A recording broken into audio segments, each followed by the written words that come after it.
तमाम सबूतों और गवाहों को मद्देनजर रखते हुए अदालत इस नतीजे पर पहुंची है कि मुलजिम को गरम तवे पर भुनी हुई लाल मिर्चों के साथ तवे पर जब तक रखा जाए जब तक इसके पिछवाड़े से धुआं ना निकल जाए।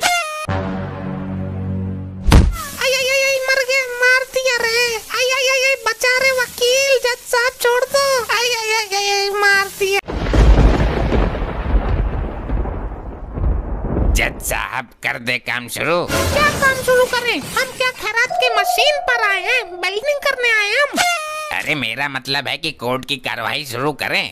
बड़ा ही छपरा लौंडा है ये, इतना छपरा है तो इसकी मम्मी कितनी छपरी होगी। इन जज साहब की वजह से मैं मर्यादा में हूँ, वरना ऑर्डर वाला हथौड़ा लेकर तेरी खोपड़ी फोड़ देता अभी तक। अरे ये है तो छोटा पर मोटर बड़ी वाली फिट हुई है इसमें। हाँ जज साहब, लोग कहते हैं कि मैं अपनी मम्मी पर गया हूँ। जज साहब ये देखने में जितना सीधा लग रहा है अंदर से उतना ही नकचढ़ा है। और जज साहब ये आदमी बाहर से जितना काला है उससे कई गुना अंदर से भी काला है। तुम्हारा मन काला, तुम्हारा दिल काला है, तुम्हारे गुर्दे फेफड़े सब काले हैं, बाकी तुम्हारा हर सामान काला है। ये काला है वो काला है। अबे तू आदमी है कि शैतान का साला है? अबे तू वकील है या चूतियों की चाची है? अरे संभाल के जज साहब, संभाल के। जज साहब ये कल का लौंडा बेफुजूल की बातें करके अदालत का वक्त जाहिर कर रहा है। कोई वक्त जायज नहीं हो रहा है, किसी को कोई जल्दी नहीं है, समझे? लेकिन मुझे तो जल्दी है। क्यों, तुम्हें क्या लगन रिश्ते में जाना है किसी के? तमीज से बात करो वरना। क्या वरना है? क्या वरना? बोल जल्दी। ऑर्डर ऑर्डर ऑर्डर, तुम अदालत की तौहीन कर रहे हो। तौहीन तो हमारे बाप ने कर रखी है, मुझे कोर्ट में घसीट लाया। अरे दूसरे पक्ष को भी बोलने का मौका दो, इतना तो तुम्हारा वकील भी नहीं बोल रहा है। हाँ हाँ कार्रवाई शुरू करो। अगर तूने इस बार बीच में अड़ंगा लगाया ना तो सजाए मौत दूंगा तुझे। जज साहब ये जो कटघरे में लाचार खड़ा है ये लौंडे का बाप है। इनके साथ बड़ा ही शर्मनाक और दर्दनाक हादसा हुआ है। अच्छा, इनकी इज्जत पर हमला हो गया क्या? लुट गई कि बिक गई? जज साहब इससे भी बड़ा हादसा हुआ है जिसे सुनकर आप हिल जाएंगे। अरे तो जल्दी बताओ, अदालत को गुमराह क्यों कर रहे हो? जज साहब 3 तारीख की रात को जब मेरा मुवक्किल गहरी नींद में सो रहा था तब आगे भी बोलो महाराज। आगे बताते हुए मेरी आत्मा रो रही है जज साहब। तब इसने मौका पाकर उसके अबे आगे बोल, कल सुबह पनवेल निकलना है हमें। उसके पिछवाड़े में मिर्ची भर दी पिसी हुई, वो भी 2 पैकेट। क्या? ये केस तो दुनिया से ही निराला है, ऐसा देश में पहली बार हुआ है। जज साहब बाप के साथ ऐसा क्रूर व्यवहार करते हुए इसका कलेजा नहीं कांपा। ऐसी शर्मनाक हरकतें करने के लिए इसे कड़ी से कड़ी सजा दी जाए। कड़ी से कड़ी मतलब तू क्या मुझे कोल्हू में पिसवाएगा? जज साहब ये मेरे मुवक्किल पर गंभीर आरोप लगा रहे हैं।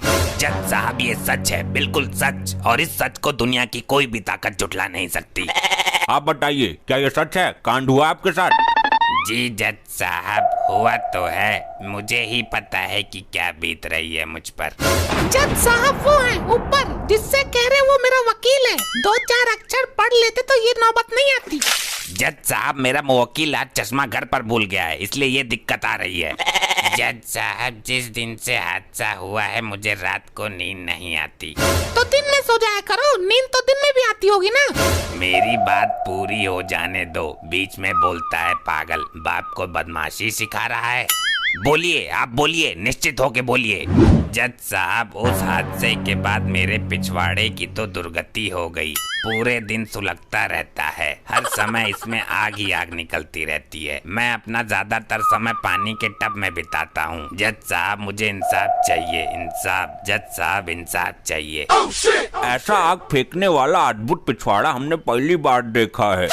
जज साहब मेरे पिछवाड़े में तो अभी भी लपटें खड़ी हो रही हैं और तुम मजे ले रहे हो।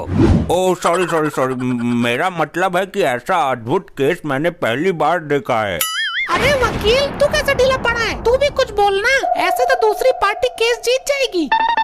वाह, बहुत अच्छी कहानी बनाई मेरे मुवक्किल को फंसाने के लिए। ऐसे तो हर समय किसी के पिछवाड़े से आग नहीं निकल सकती, चाहे पिछवाड़े पर बम ही क्यों ना फटा हो। बहुत अच्छे, जिस पर गुजरती है उसी को पता चलता है। मैं जज साहब से गुजारिश करूंगा कि वकील साहब को आग का एहसास कराने के लिए इनके साथ भी मिर्चियों का प्रयोग किया जाए। अरे नहीं, इसकी कोई जरूरत नहीं है, मान ली मैंने आपकी बात। देखा जज साहब, जब वकील साहब कल्पना मात्र से ही इतना डर गए तो मेरे मुवक्किल पर क्या बीती होगी।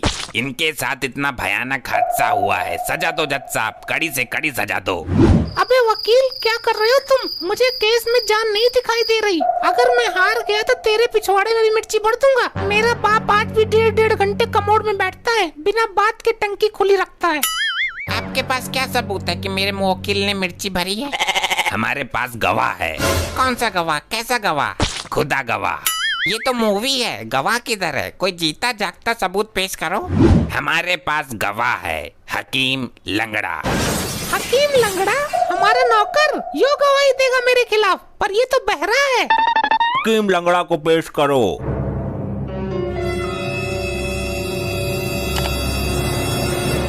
यो कैसा गवाह लाए हो? नाम हकीम लंगड़ा और है गंजा। जज साहब नाम है लंगड़ा और देखने में है गंजा, और वैसे तो है ये बहरा। क्या बहरा भी है यो? तो ये क्या गवाही देगा? दूसरा कोई नहीं मिला? इसे तो कुछ सुनाई नहीं दिया होगा। जज साहब जोर से बोलने पर आवाज आ जाती है इसे। तो हाँ भाई, तुम गवाही दोगे? अच्छी बात है, पर तुम मुझे दवाई क्यों दोगे? तुम जज हो कि डॉक्टर हो? अबे जज साहब गवाही के लिए बोल रहे हैं, गवाही के लिए। अबे तो रजाई का मैं क्या करूँगा इतनी गर्मी में? तू एक काम कर, हल्का वाला कंबल दिलवा दे। जज साहब ये गवाह नहीं चलेगा, अदालत का कीमती वक्त खराब हो रहा है। हकीम लंगड़े गवाही देगा कि नहीं देगा तू? हाँ हाँ दूंगा, जरूर दूंगा गवाही, इसलिए तो मैं आया हूँ। तो गीता पर हाथ रख के कसम खाओ कि मैं जो कहूँगा सच कहूँगा। नहीं वकील साहब, मैं अब सुधर गया। मैं अब किसी संगीता पर हाथ नहीं रखूंगा। संगीता नहीं, गीता की बात कर रहा हूँ मैं। गीता गीता। कौन बबीता? हमारी पुरानी वाली गर्लफ्रेंड? अरे याद मत दिलाओ उसकी। पुराने घावों को मत खोलो। सोचता हूँ तो आंखों से आंसू की धारा फूट पड़ती है। अबे गीता की कसम खानी है, गीता की। कमाल करते हो वकील साहब, मैं ऐसे किसी भी औरत की कसम नहीं खाता। मैंने आज तक तो अपनी ही औरत की कसम नहीं खाई। अबे गीता गीता गीता, ये वाली गीता, भगवत गीता। अच्छा, मैं जो कहूँगा सच कहूँगा। तो बताओ, इनके साथ हुए भीषण हादसे में तुमने क्या देखा? ना जज साहब, चप्पल तो रिलैक्सो की ही अच्छी होती है। अबे क्या बोल रहा है ये कैसा गवाह है बे? अरे ना जज साहब, मैं तो मंडल पिया करूँ 86 का। रहने दो आप। अबे इसे सही सही बुलवाओ, वरना 3 दिन की रिमांड पर भिजवाता हूँ इसे अभी। अबे तुमने मौके पर क्या देखा ये बताओ? मैंने देखा कि ये लड़का मालिक साहब के कमरों से मिर्चों की खाली पैकेट लेकर निकल रहा है और मालिक चिल्ला रहे हैं। फिर मैं उनके पास पहुंचता हूं तो सारा पराक्रम समझ में आ गया। जज साहब सुना आपने, अब केस बिल्कुल 300 फीट के पानी की तरह क्लियर है। इस युवक को कड़ी से कड़ी सजा देकर मेरे मुवक्किल को इंसाफ दिया जाए साहब। जज साहब ये एक फर्जी गवाह है, उसे खरीदा गया है। जब उसे सुनाई नहीं देता तो चिल्लाने की आवाज कैसे सुन सकता है वो? तुम केस हार गए, उसे तेज आवाज सुनाई देती है। तुम्हें अपनी सफाई में कुछ कहना हो तो कहो। मैं नहा के आया हूँ और दांत भी साफ किए हैं। अरे ये नहीं, अपने बचाव में कुछ कहो, झूठ मूठ कुछ भी बोल दो। जज साहब जो कुछ भी हुआ अनजाने में हुआ। बात ये है कि मुझे मिर्चों का पैकेट खाली करना था, कुछ मिल नहीं रहा था और अंधेरा बहुत ज्यादा था। तभी मेरा हाथ अंधेरों में 2 तकियों के बीच में आ गया। हमने वो मिर्च का पैकेट वहीं खोल दिया। फिर बाद में पता चला कि वो तकिया नहीं था, बल्कि हमारा बाप उल्टा होकर सो रहा था। मतलब ये कर्मकांड तुमने ही किया है? चलो ये तो साबित हो गया। अरे वकील साहब ये केस तो हार गए हम। तो मैं क्या करूं? मैंने तो बोला था कि अपने बचाव में कुछ बोलो, तुमने सीधा ही गुनाह कबूल कर लिया। तमाम सबूतों और गवाहों को मद्देनजर रखते हुए अदालत इस नतीजे पर पहुंची है कि मुलजिम को गरम तवे पर भुनी हुई लाल मिर्चों के साथ तवे पर जब तक रखा जाए जब तक इसके पिछवाड़े से धुआं ना निकल जाए। ये क्या बात हुई जज साहब? ये तो फैसला ही गलत है। ऐसे इंसाफ होता है? जज के फैसले पर उंगली उठाता है, सवाल खड़े करता है। तुझे 3 दिन के लिए रिमांड पर भिजवा दूंगा। ये सब इसी की वजह से हुआ है। दिखता नहीं है, उसने इसे मारा है, तू भी मार। अबे मुझे नहीं मारना था, उसे मारना है। अबे भाया उस लौंडे को पेलना है, रहने दे, तू अब किसी और को लपेटेगा। आई मर गया, मार दिया रे। आई बच जा रे वकील, जज साहब छोड़ दो। आई आई आई आई, मार दिया रे, मार दिया। ये क्या